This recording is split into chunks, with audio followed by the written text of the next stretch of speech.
All right, so in this video, we're going to be talking about the executive branch of China. So some characteristics of the executive branch. It is, like many other and all other institutions of government within China, controlled by the CCP. So what that means and what that looks like is that the positions that are set forth within the Constitution as the executive branch positions are oftentimes occupied by people who are in the standing committee of the Politburo within the CCP. So kind of the top 7 or the most important 7, or sometimes the most important 25 people that exist within the party. So that is how the CCP sort of maintains control of the executive branch. It is hard to categorize. I think semi-presidential is maybe the best kind of term you can get there, but it doesn't have necessarily the same kind of features that a semi-presidential system like Russia, where it actually has a functioning kind of president and parliamentary system, has. So China has a president, kind of separates out the head of state position and the head of government position. The head of state is Xi Jinping, and he is also the president. And then the head of government is the premier, who oftentimes is seen as sort of overseeing the bureaucracy that exists within the government through various means. So as we said before, lots of oversight by the CCP by having the same people fill the positions within the CCP as they do in the executive branch. And also it is, like many other things within China, organized hierarchically, where you have lots of oversight that exists within the branch. So the head of state position is the presidency, right now occupied by Xi Jinping. So some notable things about that. The president has to be at least 45 years old. Same thing for the vice president.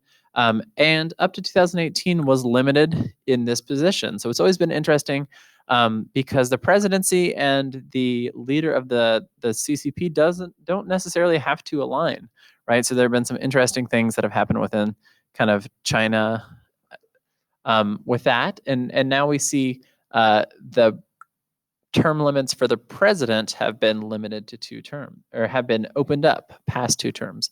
So it will be interesting to see if China has a different president, while maybe Xi Jinping or Xi Jinping remains the president and there's a difference in party, if Xi Jinping remains the leader of the party and there's a difference in president, if Xi Jinping stays on as both. All of those are interesting possibilities. It would be interesting to see which of those happens. And China also has a vice president, which is not a super important position. They have the same kind of the same vice presidentially powers that, they take over for the president if he dies. But most people think that if that were to happen, they would go back to the party, and that would be filled through the party. And it wouldn't actually be this like line of succession like we see in the United States. So what's the point of having a vice president? I don't really know. All right. And now we move on to the head of government kind of idea.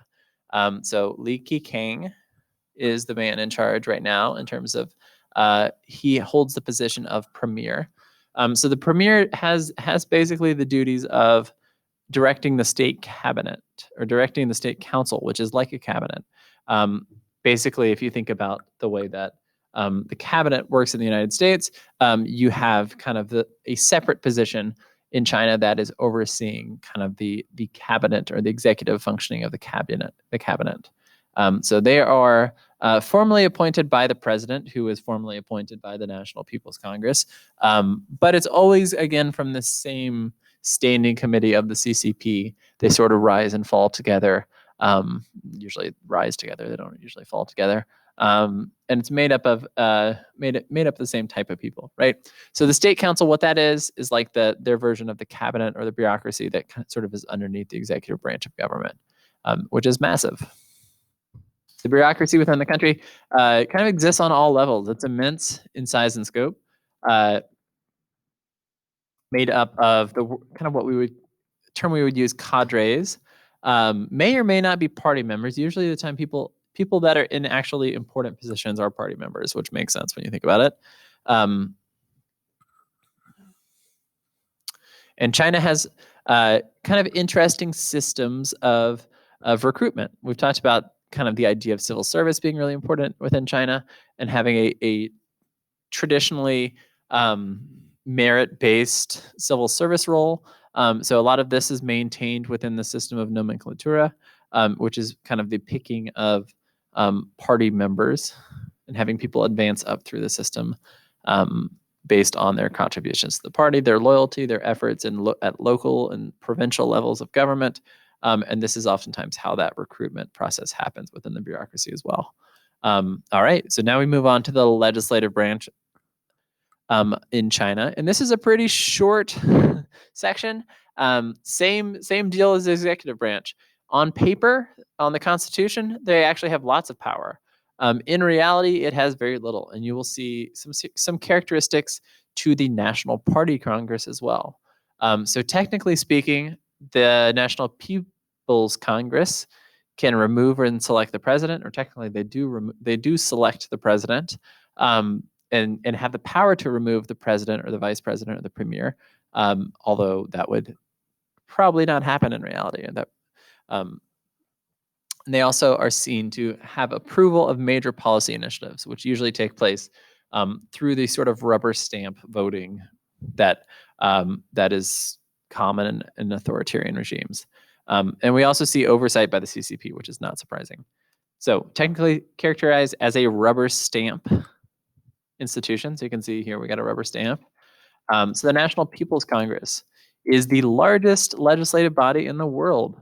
So if you think about kind of a legislative body that has 2,980 members, they probably can't functionally do a whole lot of actual legislating or policy making. And the National People's Congress does not. So they have the formal constitutional authority of government to rule on the people's behalf. So they are seen as sort of constitutionally have powers to do things, but oftentimes they meet very irregular. They sort of meet very irregularly, or regularly, I guess, once a year, and don't do a whole lot other than sort of just implement policies that are chosen. So if you look at their website, which I just did, it's a lot of them studying speeches from Xi Jinping and talking about how positive the decisions that were made within the CCP are going to affect the country. But that isn't to say that they don't do anything, because oftentimes, even in authoritarian regimes, these sort of appearance or the gesturing of certain kind of the idea that people are represented, even if it's not a democratic representation, is a way for regimes to gain some sort of legitimacy, which I think is the role of this institution.